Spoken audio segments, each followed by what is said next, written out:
साथियों नमस्कार, मैं सत्यानंद स्वामी और आप देख रहे हैं सत्या एक्सप्रेस। बिहार का चुनाव तो खत्म हो गया, लेकिन फिर भी आज ईवीएम के ऊपर सवाल खड़े हो रहे हैं।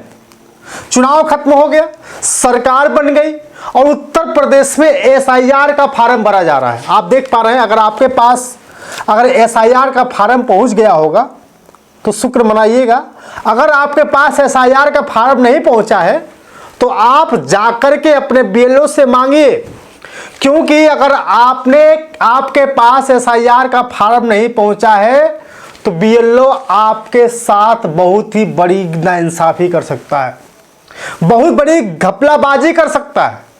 क्योंकि इस एसआईआर के जरिए आपके बारे में यह पता चलेगा कि आप देश के नागरिक हैं और यही आप देश के वोटर भी हैं।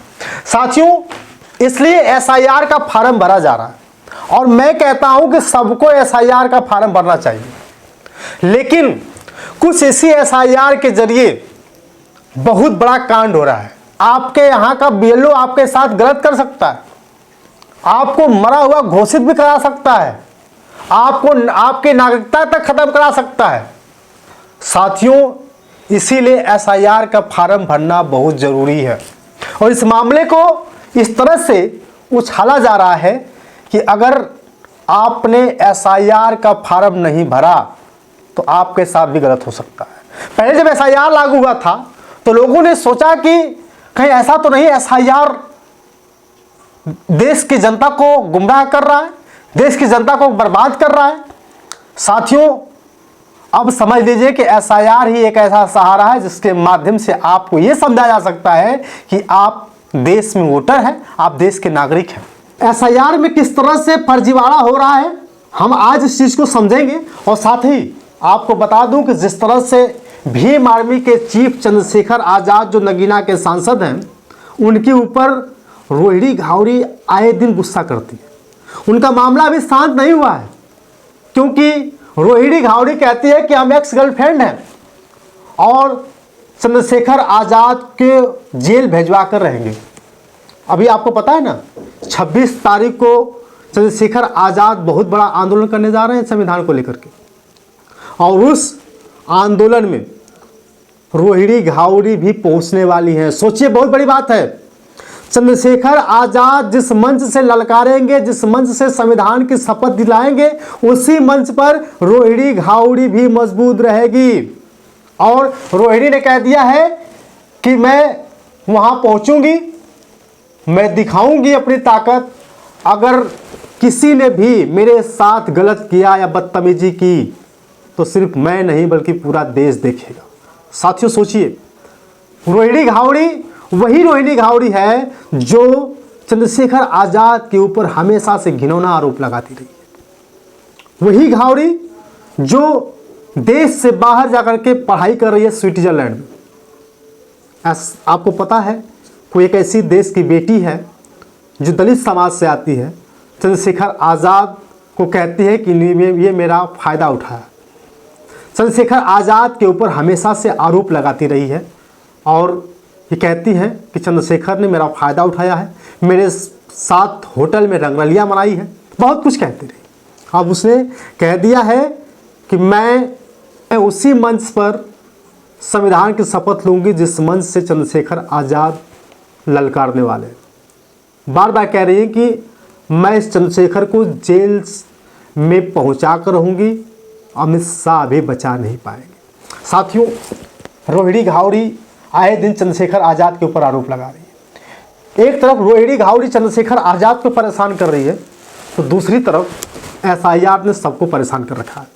आपको पता है कि बिहार में ईवीएम से चुनाव हुआ और ईवीएम से चुनाव होने के बाद कुछ ऐसे बड़े बड़े दिग्गज नेताओं के खाते में 1 लाख से कहीं ज़्यादा वोट पड़े, जहां बताया जा रहा है कि 1 लाख वहां की जनसंख्या भी नहीं है। और इस मामले को लेकर के सुप्रीम कोर्ट ने ईवीएम के ऊपर हंटर चला दिया है, चुनाव आयोग के ऊपर हंटर चला दिया है। केरल और अन्य राज्यों को लेकर के जिस तरह से मामला सामने आया है कि वहां एसआईआर पर सुप्रीम कोर्ट ने चुनाव आयोग से जवाब मांगा है और कहा है कि फर्जीवाड़ा हम नहीं होने देंगे। तो साथियों फर्जीवाड़ा कैसे हो रहा है? सुप्रीम कोर्ट ने जवाब तो मांग लिया, क्या इसका पूरी तरह से जवाब मिल पाएगा? साथियों कुछ लोग कह रहे हैं कि बिहार में फिर से चुनाव होगा, क्योंकि इस चुनाव को कोई मान नहीं रहा है। आखिर क्यों नहीं मांग रहा है? सुप्रीम कोर्ट के वकील बार बार कह रहे हैं कि आप लोग साथ दीजिए और हम फिर से बिहार में चुनाव कराएंगे। बहन कुमारी मायावती जी जो बसपा सुप्रीमो हैं, उनके लोग भी SIR फार्म भरवाने में पूरी तरह से मदद कर रहे हैं। अगर इस फार्म को अगर आप लोग हल्का में लेते हैं, साथियों आपको बता दूं कि आपकी नागरिकता भी जा सकती है, क्योंकि इसी फार्म में फर्जीवाड़ा भी हो रहा है। समझिए इस बात को, इसी फार्म में फर्जीवाड़ा हो रहा है। इसी फार्म को अगर BLO आपके पास नहीं पहुंचाता है तो आपको देश से बाहर कर सकता है और आपकी नागरिकता छीनी जा सकती है। इसलिए आप लोग BLO से कहिए, अगर फार्म आपका नहीं देता है या आपका फार्म वो खुद भरता है तो आप उसके खिलाफ कार्रवाई करा सकते हैं। साथियों SIR बिहार में आप लोगों ने देखा जिस तरह से फर्जीवाड़ा हो रहा था, लोग फार्म नहीं पहुंचा रहे थे और फिर क्या होता है, अपने ही लोग फार्म भरने लगते हैं। सबको देख देख कर फार्म भर देते हैं और पता चलता है कि जो जीवित है वो मृत हो जाता है, जो मृत है वो जीवित हो जाता है। और कभी कभी तो ये होता है कि जो जिनकी संख्या नहीं है, जो इस दुनिया में नहीं है, उन लोगों का भी वोटर लिस्ट के माध्यम से उनको जिंदा करा लिया जाता है और वही वोटों की गिनती हो जाती है। साथियों इसलिए SIR में फर्जीवाड़ा रोकने के लिए सुप्रीम कोर्ट ने पूरी तरह से चुनाव आयोग को नोटिस भेज दिया है और EVM बनाने वाली मशीन को भी नोटिस भेजा है कि आखिर इतनी फर्जीवाड़ा कैसे हो जा रहा है। साथियों सब लोग लगे हुए हैं SIR में कोई गड़बड़ी ना हो पाए। बहुजन समाज पार्टी के कार्यकर्ता भी पूरी तरह से लगे हुए हैं कि कहीं गड़बड़ी ना हो पाए, क्योंकि इस बार जो हंटर चला है, लोग कह रहे थे कि BR गवई साहब रहते तो EVM को बंद करा देते, बैलेट पेपर से चुनाव कराते। सुप्रीम कोर्ट ने पूरी तरह से ज्ञानेश गुप्ता के ऊपर नोटिस जारी कर दी है। EVM बनाने वाले कंपनी पर भी नोटिस जारी कर दी है।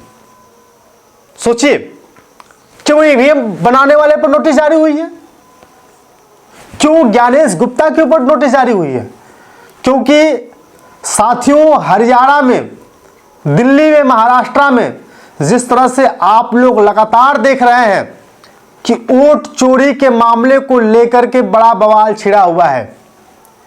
कांग्रेस लगातार वोट चोरी का अभियान चला रही है।